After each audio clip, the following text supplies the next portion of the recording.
Fala galera, tudo bem? Estou aqui com a Adiane e a Luísa, que são a idealizadora do Mulher Mais e a embaixadora por trás do evento Mais com Café. Se você gostou e quer saber um pouquinho mais sobre o que é o Mulher Mais, fica com a gente. Já pode falar tipo, oi meninas, é aqui? Pode falar.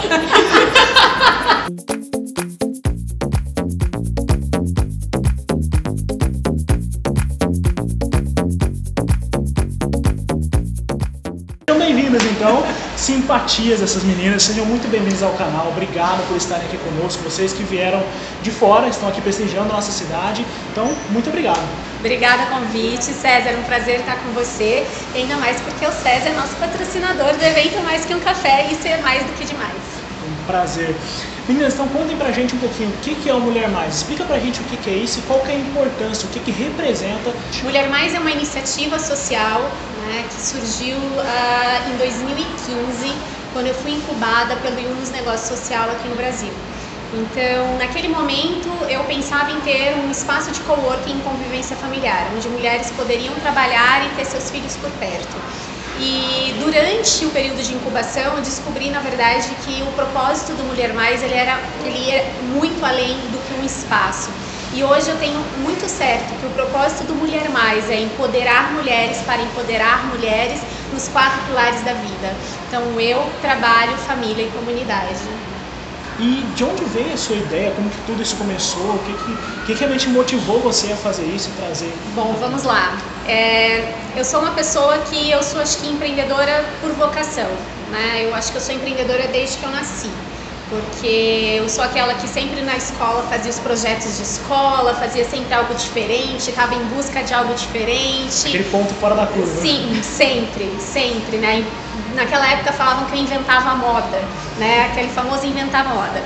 E depois disso, então, da escola eu fui fazer direito, dentro do direito, assim, para mim foi uma faculdade muito bacana. Eu acho que a faculdade, para aqueles que estão fazendo faculdade ainda talvez não estejam gostando, tem que encarar a faculdade como um momento de ganhar maturidade, né? Então não necessariamente é aquilo que você vai fazer o resto da sua vida, mas encare aquilo como um momento que você, enquanto jovem, adolescente, vai passar para a maturidade, para a vida adulta. Então eu fiz direito, fui morar fora do Brasil, fui fazer pós-graduação fora do Brasil, mestrado, fiz pós em gestão também, mestrado em direito internacional, comecei a trabalhar em grandes empresas, trabalhei com desenvolvimento sustentável, trabalhei com diversos projetos, dirigi pessoas em todos os continentes do mundo,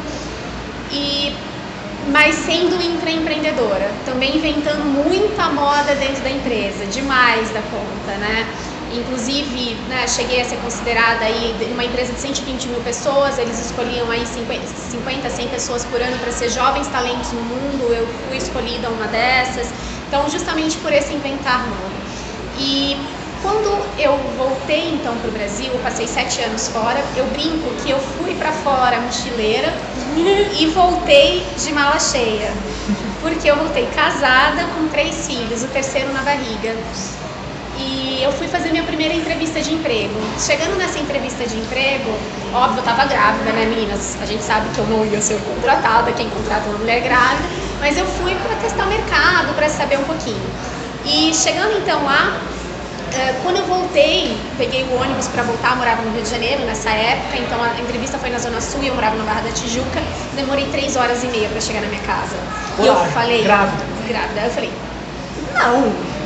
não vou fazer isso, eu acho que minha carreira corporativa vai acabar por aqui, porque eu não vou perder 4 horas no trânsito no mínimo por dia e ficar longe do meu tesouro maior, que são os meus filhos. E foi aí que eu tomei a decisão de empreender, e aí empreender mesmo criando um negócio. Bom, vou empreender em quê, né? Aí eu falei, bom, o que eu sabia fazer na época de melhor era traduzir o Brasil para os estrangeiros. E aí eu criei em Brasil, empresa então que ajudava empresas, pequenas e médias empresas estrangeiras a se instalarem no Brasil e empresas brasileiras a irem para fora. Então a gente tinha uma solução que é a Newco Brasil, a outra solução era a Expat Brasil, que eu ajudava então expatriados, né? Então são esses executivos que vêm trabalhar para grandes corporações. Eu trazia esses expatriados, no caso, ajudava esses expatriados a se instalarem no Brasil. Então, achar escola para os filhos, apartamento, a parte de imigração, fazia tudo mesmo mudava a vida, facilitava a vida deles aqui no Brasil, né? E então foi aí que eu me tornei empreendedora pela primeira vez. E de verdade, de criar um negócio. E foi muito, muito interessante, porque eu comecei a me descobrir de várias formas. A primeira delas era que eu achava que seria impossível um dia eu conseguir vender alguma coisa. Eu sempre fui alguém que trabalhei dentro de corporações, muito nessa parte consultiva ou de projetos, então a necessidade sempre vinha até mim. Eu nunca precisei buscar alguma coisa, né? Assim, no sentido de vender alguma coisa. Eu lembro a primeira vez que eu fui numa feira internacional de petróleo e gás para tentar vender meu negocinho. Eu fiz um cartãozinho mequetrefe, daqueles assim que faz num dia na gráfica e no outro já tá pronto, sabe? E fui com a cara e com a coragem lá nesse grande evento e tal.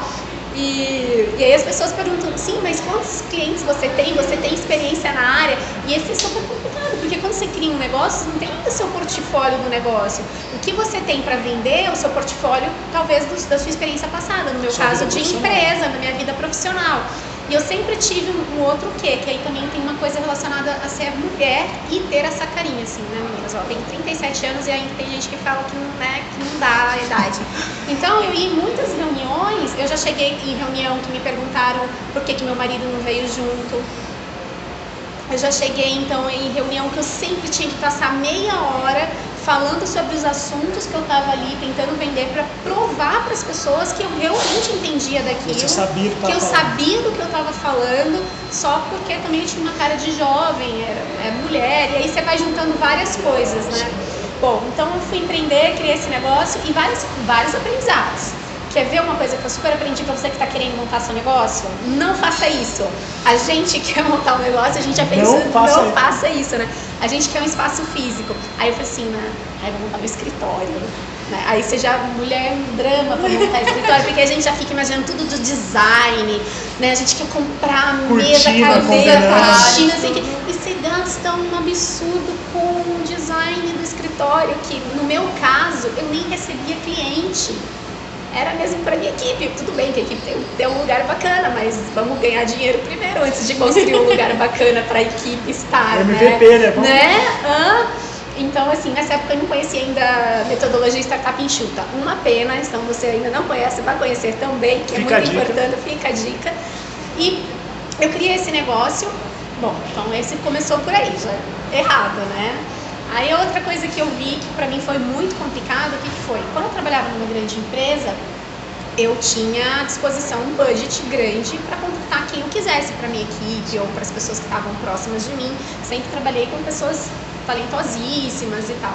E aí quando você cria seu primeiro negócio, você não tem esse budget todo para contratar as pessoas, né? E aí você tem que contratar pessoas mais júniores para treinar e tal, para formação. E foi isso que aconteceu. Só que eu perdia muito tempo formando essas pessoas, né? E eu percebi que o problema não era questão técnica, era justamente uma questão de competência e habilidade, são soft skills, famosos soft skills, né? Que a gente está falando aí do século XXI. E isso você não treina do dia para a noite, porque isso é algo que você vai conquistando ao longo do dia, que é isso aqui que a gente trabalha bastante, que nós somos as experiências que nós vivemos, então a gente tem que ter muito claro isso. E aí, então, foi quando surgiu, eu pensei comigo, não quero mais esse escritório não, vou desmontar tudo e vou voltar para o home office. Tava muito melhor lá, porque se eu tenho que dar um tempo a mais, são para os meus filhos, e não para ficar treinando pessoas que parece que não sei se querem ser treinadas de verdade. Então, eu passei por esse período. Aí, eu acabei com o escritório, voltei para o home office. E foi aí que eu comecei a perceber um outro modelo de negócio para mim que funcionaria muito melhor. Eu comecei a ver mulheres como eu, que também acabaram ou tendo que deixar a carreira ou querendo fazer alguma outra coisa porque foram mães e queriam passar mais tempo em casa com os filhos. Eu falei assim, cara, mas essas mulheres têm várias competências diversas que eu preciso para os meus projetos. Então, eu acabei criando, na verdade, uma base de dados muito legal de mulheres que estavam na mesma situação que eu.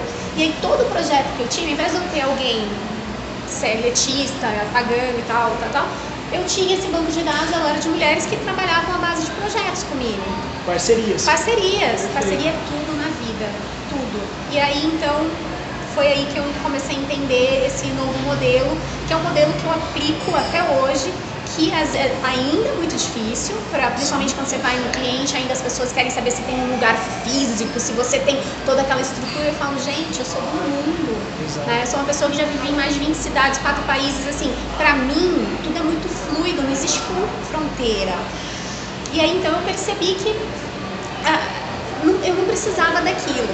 Bom, mas aí tô no home office, aí eu não tô contente também, porque aí a gente nunca tá contente, né? Aquele negócio, a gente tá quer inventar moda sempre. Aí eu falei, mas não é isso ainda, porque eu sinto falta das pessoas, eu gosto de gente, eu acho que é com elas que a gente aprende, a gente troca ideias, né? É isso que é muito legal.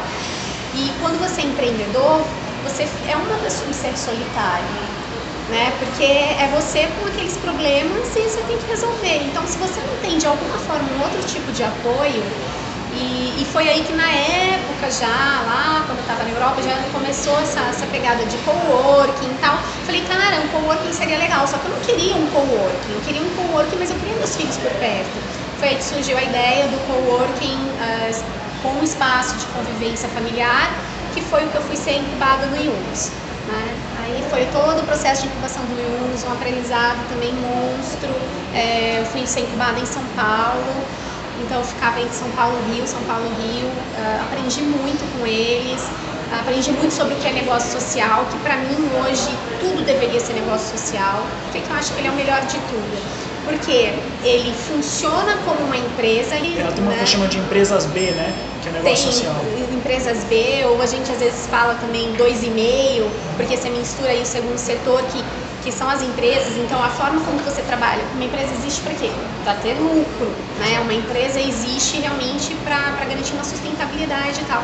E já o terceiro setor, que tem um objeto social, socioambiental e tudo mais. Então, por isso a gente fala 2,5 ou B, porque você junta o quê? Você junta essa forma de trabalhar, o modelo de negócios, né, das empresas, com o objeto social do terceiro setor. Né? Então você tem algo que você tem um objeto social que é socioambiental, que você pensa em deixar realmente um impacto na sociedade, mas você trabalha enquanto empresa, né? Você tem uma gestão de empresa.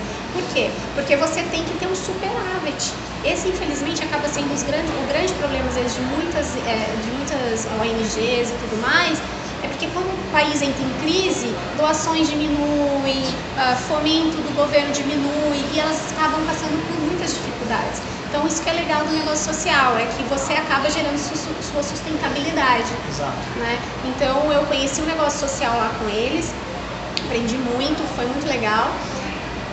Criei um piloto do Mulher Mais, que foi esse espaço de coworking. Eu criei um piloto dentro de uma escola de circo.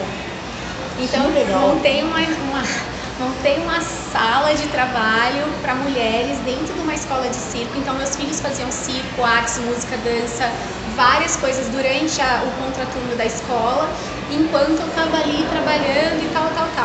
Então, assim, quando eu estava já fazendo meu plano de negócios, eu vi que o modelo de negócio já não era um dos melhores. Mas eu falei assim, eu tô aqui para fazer um piloto é um MVP, não custa nada, tal. Eu fui fazer.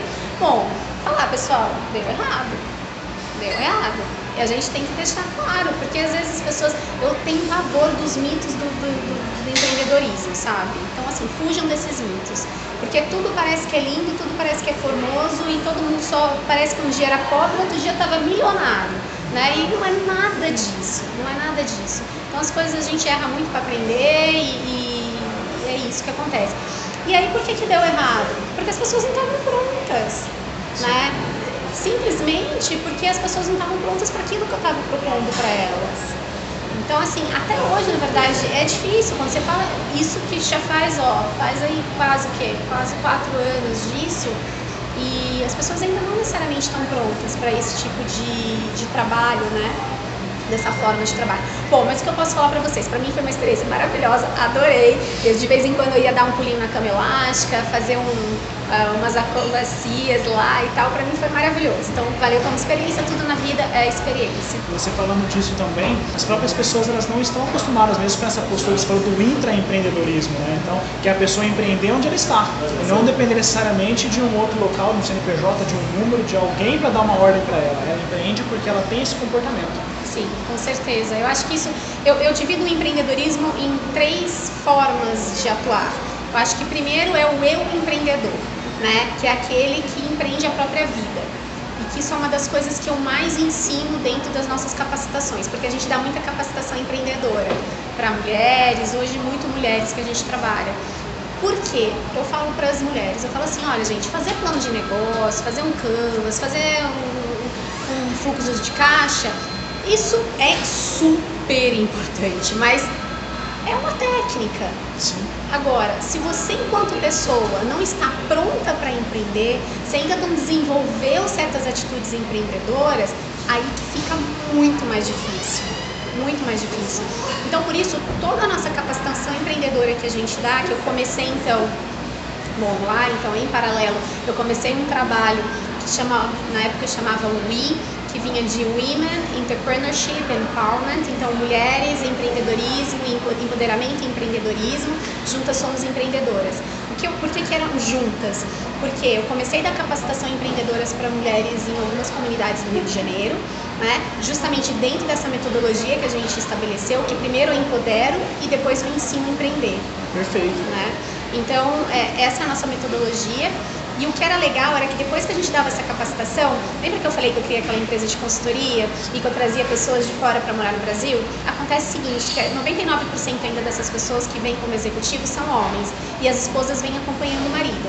E a legislação no Brasil diz o seguinte, a mulher que acompanha, ela não tem direito de trabalhar no Brasil, ela não pode exercer trabalho remunerado.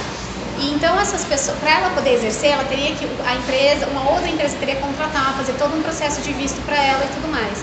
E aí você tinha um monte de mulher que, assim, uma outra lógica até, que não segue mais o marido de lugar em lugar, mas mulheres que têm, assim, experiência 1000 lá fora, estudaram, sim. E eu falava, gente, a gente tem que aproveitar essas mulheres para alguma coisa. E eu era vice-presidente de uma associação de expatriados no Rio. E aí lá, eu falei para elas assim, o que vocês gostariam de fazer? A gente quer pelo menos fazer um trabalho voluntário. Na época, a única coisa que a associação conseguia oferecer é que elas dessem cursos de inglês para estudantes carentes em algumas comunidades. Mas eu falei, tá, a mulher trabalha com marketing, trabalha com finanças. Tudo bem, é legal, ela vai até melhorar o português dela, ela vai lá também dar um curso de inglês. É super bacana, mas quando ela voltar pro país dela depois de 3 anos, vai estar um buraco no CV dela. Aí ela vai falar, o cara vai olhar pra ela e falar assim, tá, você foi pro Brasil, fez o quê? Aprendi português, também fiz voluntário dando curso de inglês. Ele vai falar assim, legal, parabéns pra você, mas e aí? Né? Você tem um buraco, você ficou com 3 anos com um buraco. Aí eu falei, puxa, por que eu então não junto essa mulher aqui que tem essa expertise para ser, de certa forma, consultora nos pequenos negócios que eu tô capacitando essas mulheres da comunidade, né? E foi isso que a gente fez.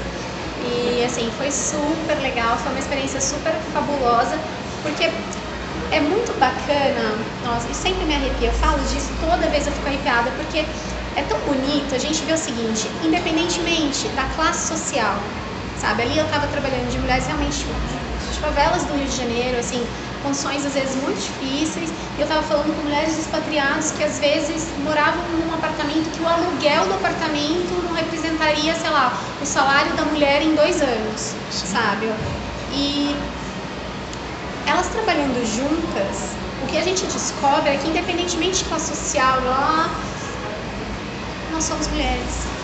E enquanto mulher, a gente tem as mesmas preocupações, as mesmas reflexões, a gente pensa na nossa família, a gente pensa nos nossos filhos, a gente quer o melhor para a nossa família, o melhor para a nossa comunidade.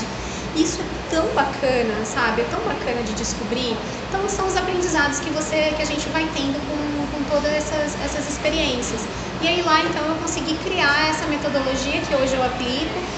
Então era o I, depois quando eu decidi vir para o interior, então faz 2 anos que a gente decidiu vir para o interior, eu queria dar mais autonomia para os meus filhos, eu também queria ter mais tempo, deixar um pouco o trânsito de lado, ter mais tempo, e aí eu vim para o interior, e essa veia mesmo de trabalhar com as mulheres foi aflorando cada vez mais. Hoje eu também trabalho na UnoOeste, eu sou responsável por toda a parte de internacionalização da universidade e recentemente, assim, é meio quase spoiler, porque ainda a gente nem lançou lá ainda na universidade, puro.